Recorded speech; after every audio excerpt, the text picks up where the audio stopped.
Hello, hi, അസ്സലാമു അലൈക്കും. എന്തൊക്കെയുണ്ട് വിശേഷങ്ങൾ? അൽഹംദുലില്ലാ, ഞാനും കുട്ടികളൊക്കെ സുഖമായിട്ട് തന്നെ ഇരിക്കുന്നു. അപ്പോൾ ഞാനിന്ന് നിങ്ങളോട് പറയാൻ വന്ന ഒരു വിഷയം എന്താണെന്ന് വെച്ചാൽ നമ്മുടെ ജയറാമേട്ടനെ കുറിച്ചാണ്. അപ്പോൾ ജയറാമേട്ടനെ കുറിച്ച് എന്താണ് പറയാന്നുള്ളതൊക്കെ ഇപ്പോൾ എല്ലാവർക്കും അറിയാം, വാർത്തയിലൊക്കെ വന്നിട്ടുണ്ട്. പക്ഷേ ഞാൻ പറയുന്നത് അതല്ല.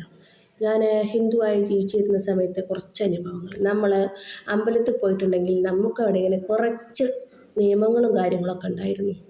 വരിയിലൂടെ പോകണം, നമ്പൂതിരിമാർ പോണ വഴിയിൽ കൂടെ നമുക്ക് പോകാൻ പാടില്ല.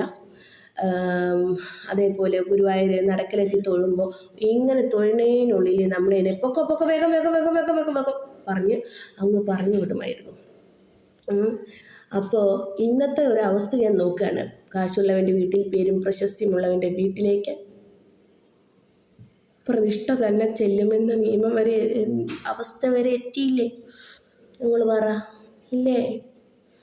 നമ്മളൊന്ന് അമ്പലത്തിൽ കയറിയാൽ അവിടെ തൊടാൻ പാടില്ല, ഇവിടെ തൊടാൻ പാടില്ല.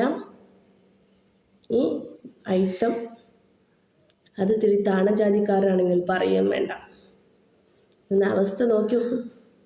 ഇന്ന് അയ്യപ്പസ്വാമിയുടെ നടക്കിലുള്ള സ്വർണ്ണപ്പാളി നടൻ ജയറാമിൻ്റെ വീട്ടിൽ ജസ്റ്റ് അധ്യയനം ഒന്ന് പോകുന്നുണ്ടെന്നറിഞ്ഞപ്പോൾ ജയറാം പറഞ്ഞു, ശരി, എൻ്റെ വീട്ടിൽ നിന്ന് കയറ്റിയിട്ട് പോകാമെന്ന്. അവിടെ കയറി ചെറിയൊരു പൂജ ചെയ്തു. നാട്ടുകാരെയൊക്കെ ഒന്ന് അറിയിച്ചു എന്നാണ് പറഞ്ഞത്. അപ്പോൾ ഇതിങ്ങനെ കൊണ്ടുപോരുന്നുണ്ട് എന്നതുകൊണ്ട് എല്ലാവരെയും അറിയിച്ചു. വീട്ടിൽ കയറ്റി തിരിച്ചയച്ചു എന്നാണ് പറയുന്നത്. കാശുള്ളവന് എന്തുമാവാം. കാശുള്ളവന് വേണ്ടി നമ്മുടെ നാട്ടിലെ നിയമം വഴി മാറിക്കൊടുക്കും എന്നല്ലേ ഇപ്പം മനസ്സിലായത്? അല്ലാതെ നിങ്ങൾക്ക് ആർക്കെങ്കിലും പറയാൻ പറ്റുമോ? കാശുള്ളവന് വേണ്ടി നമ്മുടെ നാട്ടിലെ നിയമം വഴി മാറിക്കൊടുക്കും. കാശില്ലാത്തവനോ നിയമത്തിൻ്റെ മുന്നിൽ ഓച്ചാനിച്ച് നിൽക്കണം. അപ്പോൾ നമ്മളൊക്കെ വെറും പ്രജകൾ. കാശുള്ളവനൊക്കെയോ തമ്പുരാക്കന്മാരും രാജാവുമായി, അല്ലേ?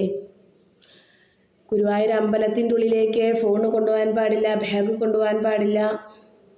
കുട്ടിക്ക് കൊടുക്കുന്ന കുപ്പിപ്പാൽ പോലും അമ്പലത്തിനുള്ളിലേക്ക് പ്രവേശിപ്പിക്കാൻ പാടില്ല.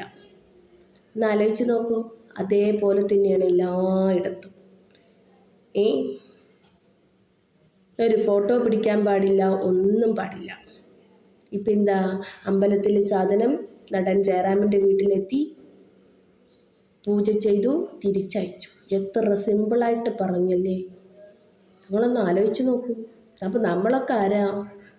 നമ്മളൊക്കെ സസിമാരായി, സസിമാർ. നമ്മൾക്കൊന്നും ഒരു വിലയുമില്ല ഈ നാട്ടിലെ നിയമത്തിന് മുന്നിൽ. നമ്മളൊക്കെ അവരുടെ മുന്നിൽ കേവലം പുഴുക്കൾ. നമ്മളെപ്പോലുള്ള ഭക്തന്മാരാണ് അവിടെ കൊണ്ടുപോയി കാശിട്ട്, ആ കാശ് കൊണ്ടാണ് അവിടെയുള്ള പൂജാരിമാരും മറ്റുള്ളവരും അവരെ അതിനെ സംബന്ധിച്ച ആളുകൾക്കുമുള്ള ശമ്പളമെന്ന് ആരും മനസ്സിലാക്കുന്നില്ല, ആരും മനസ്സിലാക്കുന്നില്ല. അപ്പോൾ എനിക്ക് പറയാനുള്ളത് എന്താ വെച്ചാൽ,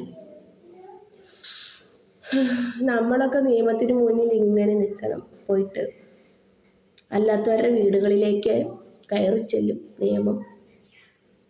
ഞാൻ പറഞ്ഞതിൽ എന്തെങ്കിലും തെറ്റുകൾ ഉണ്ടെങ്കിൽ എന്നോട് ക്ഷമിച്ച് തരാം. എൻ്റെ ചാനൽ ആദ്യമായിട്ട് ആരെങ്കിലും കാണുന്നുണ്ടെങ്കിൽ ഒന്ന് സബ് ചെയ്യുക, സപ്പോർട്ട് ചെയ്യുക, കൂടെ കൂട്ടുക. ഓക്കേ.